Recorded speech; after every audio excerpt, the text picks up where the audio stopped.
प्रणाम हनुमान जी। जय श्री राम। हमको भी आप ज्ञान दीजिए, शक्ति दीजिए, वरदान दीजिए ताकि हम भी स्वस्थ हष्ट पुष्ट सुखी रह सकें। स्वस्थ रहने के लिए हमको प्राकृतिक के संपूर्ण साधनों का इस्तेमाल कर सकें, इतनी शक्ति दीजिए भगवान। प्राकृतिक के बनाए हुए चीजों का ही हम इस्तेमाल कर सकें, क्योंकि अपने बनाए हुए चीजों का हम तो इस्तेमाल करके देख चुके हैं कि कोई भी स्वस्थ नहीं रह सकता। इसलिए हमको ज्ञान दीजिए ताकि हम प्राकृतिक की चीजों का अनुसरण कर सकें। योगा, प्राणायाम, एक्सरसाइज, खाना पीना, बोल चाल, बात व्यवहार, प्रेम, सद्भावना, सब कुछ हम प्राकृतिक का ही इस्तेमाल कर सकें। प्राकृतिक हमको देने के लिए किसी भी तरह का कोई भेदभाव नहीं करती। उसी तरह से हम भी कोई भी भेदभाव ना करें, किसी से स्वस्थ रहें और सबका सहयोग करें। अब रही बात योगा, एक्सरसाइज, प्राणायाम, ये सब तो जीवन में करना ही चाहिए। और 24 घंटे में 24 मिनट का योगा एक्सरसाइज करना चाहिए। दिन के समय का 12 मिनट, शाम के समय का 12 मिनट। अब 12 मिनट में किस तरह का एक्सरसाइज करना चाहिए, किस तरह का योगा करना चाहिए, किस तरह का प्राणायाम करना चाहिए, ये प्राकृतिक हमें बताती है। नवजात शिशु को कॉपी कर लीजिए, मतलब उनको देख लीजिए। नवजात शिशु किस तरह से सांस लेता है, किस तरह से फेंकता है, किस तरह से हंसता है, किस तरह से बोलता है, किस तरह से मुस्कुराता है, किस तरह हाथ उठाता है, वो भी एक एक्सरसाइज ही है उनका। भगवान उनको सिखाया, मतलब प्राकृतिक उनको सिखाई कैसे उनको जीवन जीना है, कब खुश रहना है, कब उनको भूख लगती है, भूख लगने में क्या खाना है, उसी तरह से हमको भी खाना है। ये तो मनुष्य जीवन का हो गया। और किस तरह से दौड़ना है, उछलना है, कूदना है, खेलना कूदना है।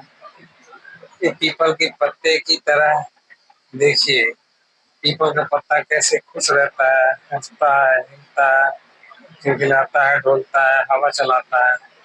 पीपल का पत्ता अगर नहीं होता तो पृथ्वी में हवा का चलन नहीं हो पाता।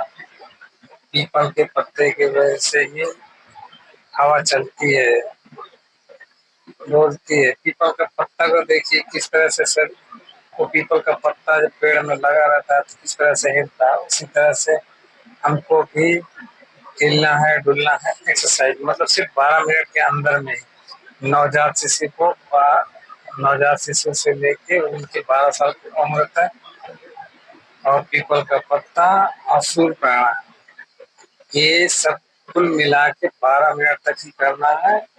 एक एक मिनट में सब कॉपी करना है कि कौन किस तरह से क्या काम करता है। हंसने के लिए, खुश रहने के लिए, सांस रोकने के लिए, हाथ पैर हिलाने डुलाने के लिए, तभी हम जाके स्वस्थ रह पाएंगे। और खान पान तो हमें प्राकृतिक का ही करना है। क्या चीज खाने से हमको पानी मिलेगा, क्या चीज खाने से हमको एनर्जी मिलेगा, क्या चीज खाने से हमारे अंदर की जो नुकसान करने वाले तत्व हैं उनको बाहर निकालेगा। तो हमको प्राकृतिक जो देती है उसी का सेवन करना है, उसी का खाना। प्राकृतिक हमको फल देते हैं, कंद मूल, ये सब चीज देती है। हम ऐसे चीज खाएं जिसमें हमको बर्तन की आवश्यकता ना हो।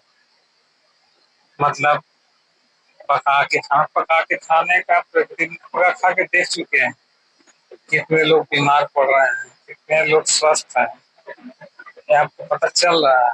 कितने लोग कितनी तरह की बीमारियों से जूझ रहे हैं, ये सब अभी अभी हुआ है। इस युग से पहले जब हॉस्पिटल अस्पताल वगैरह ये सब नहीं थे, तब देखिए, मतलब जब हम खाना पकाने का साधन हमारे पास नहीं था, तब देखिए कितने लोग हष्ट पुष्ट रहते थे, कितने स्वस्थ रहते थे, कितने चंचल रहते थे, प्राकृतिक के साथ जीते थे, प्राकृतिक को ही अपनी जीवन रेखा समझते थे। आज प्राकृतिक का, पर्यावरण का इतना नुकसान कर रहे हैं। प्रकृति को बचाइए, पर्यावरण को बचाइए, नेचर को बचाइए, लोगों के स्वभाव को बचाइए, मिलनसार रहिए, खुश रहिए।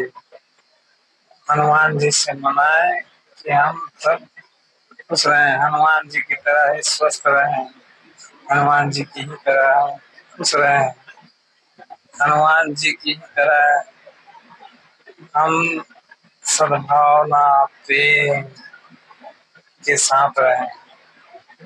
हनुमान जी आपसे यही विनती है कि हम पर दया दृष्टि बनाए रखिए। जय श्री राम।